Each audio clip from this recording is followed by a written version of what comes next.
आज मौरखा 10 फरवरी को नून लीग ने महाराष्ट्र से भी 10 सीटें निकाली। मीर साहब आज स्क्रीन काली की हुई है, कोई एहतजाज मना रहे हैं? जी मैं एहतजाज मना रहा हूँ, लेकिन हंस के कह के लगा के। तो लोगों के लिए भी थोड़े कह के हो जाए, बड़ी टेंशन का माहौल रहा है। 2024 के इलेक्शन में जो इलेक्शन तो हो गया, लेकिन इसमें सैकड़ों बल्कि अनगिनत लतीफ़े जो हैं जन्म लिए हैं, पैदा हुए हैं, तख्लीक किए जा रहे हैं और हो रहे हैं। जैसे लतीफ़ों का मैट्रिक्स होता है ना, कि निकल रहे हैं। एक लतीफ़ा है कि पीटीआई को इलेक्शन जीतने पर, नून लीग को रिजल्ट जीतने पर और पीपीपी को हुकूमत बनाने पर मुबारकबाद पेश करते हैं। सबसे ज्यादा हामिद मीर साहब के लतीफे हैं। कहते हैं कि अगर फार्म 45 पर बात की गई तो नून लीग सिर्फ 15 सीटें जीतेगी। तो जियो की ट्रांसमिशन हम देख रहे थे, तो उसमें हामिद मीर साहब ने फरमाया कि 8 फरवरी की बजाय नून लीग को 9 फरवरी को ज्यादा वोट पड़े।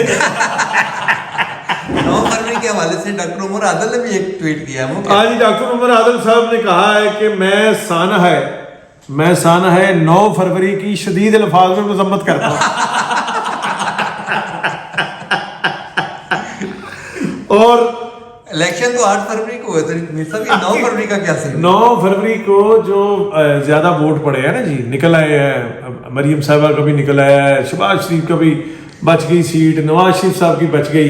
देखें बात यह है कि अब जो पब्लिक के ट्रेंड्स हैं उसमें तो किसी को कुछ नहीं कहा जा सकता कि ए हो गया तो ए हो गया। पुल भी बड़े सन, अंडरपासिस भी बड़े सन, उधर भी जी इन्ना काम होया सी। भाई अब लोग हैं तो लोग तो फिर ऐसे ही करते हैं।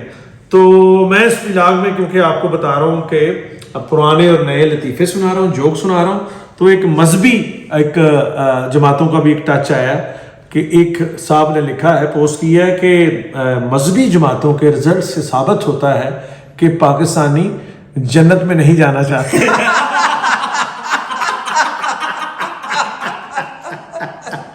आपको पुराना एक लतीफा सुनाता हूँ, गुजरांवाला, क्योंकि मेरा शहर है गुजरांवाला, और गुजरांवाला के लोग आपको पता है कि उनका पहलवान जो है, एक पहलवान इलेक्शन में खड़ा था, और ये बात है जनरल ज़ियाउल हक के ज़माने में जो बल्दियाती इलेक्शन होते थे, वहाँ पहलवान जो है वो जा रहा है। अब पहलवान का नाम नहीं मैंने बताना, तो वैसे भी मरहूम हो गए हैं, तो वो 20-25 लोगों के साथ डोर टू डोर जाके कंपेन कर रहे थे, कन्विंसिंग कर रहे थे अपनी। तो उन्होंने एक दरवाजा खड़काया, तो वो घर वाला जो है ना बाहर कहीं गया हुआ था, तो अंदर से औरत की आवाज आई, कौन? उन्होंने कहा अनीफा है वे। उन्होंने कहा भाजी वो तो बाहर गया है। तो उन्होंने कहा भैन ए मैनू वोट देना ही फलाने पहलवान नू अपना नाम लेके। तो वो अंदर से बेचारी खातून, उन्होंने कहा टोरा मैन के ठीक है भाजी, मैं आपका ही वोट हूँ, आपको ही वोट दूंगा, और इंतखाबी निशान तो याद रख ला है मेरा। उनका भी इत्तेफाक से शेर निशान था, और उन्होंने सुचल सालम शेर बांधा था अपने घर के बाहर।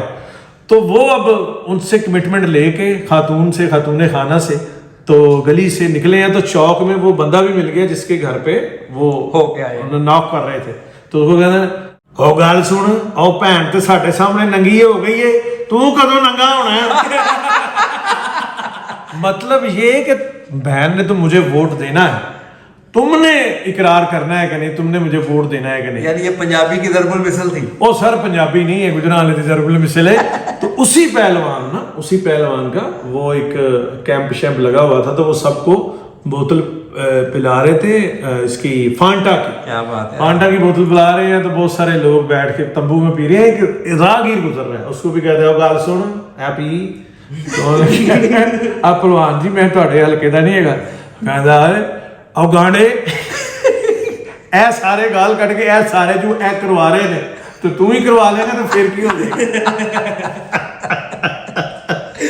एक आपको तारीखी बात इसमें सुनाता हूँ आज के, कि भुट्टो साहब, जुल्फ़िकार अली भुट्टो साहब की तकरीर ऐसे नहीं थी जैसे बिलावल साहब की है, या बिलावल भी अच्छी तकरीर करते हैं, लेकिन भुट्टो साहब का टेम्पो और यूं उन्होंने जो माइक गिराए हैं, मेरा ख्याल है वो 74-75 के जो सिलसिले होते थे वहाँ